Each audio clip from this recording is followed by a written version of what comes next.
How to find IP address in Windows 11. The IP address is a unique identifier assigned to your device that helps other devices on the internet to locate it.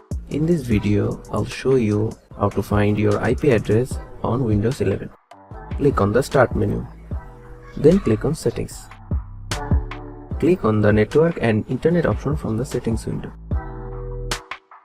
Advanced Network Settings option. Now click on Hardware and Connection Properties.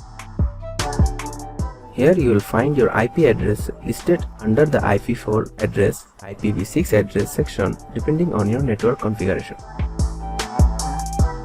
Another method is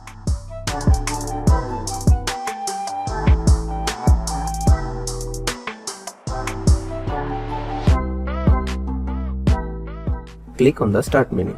Type Control Panel in the search box. Click on it. Then click on Network and Sharing Center.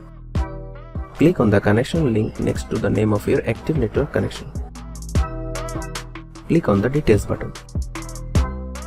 Your IP address will be listed under the IPv4 address or IPv6 address section. You now know how to find your IP addresses on Windows 11. Thanks for watching. Subscribe to our Tutorial River channel for more videos.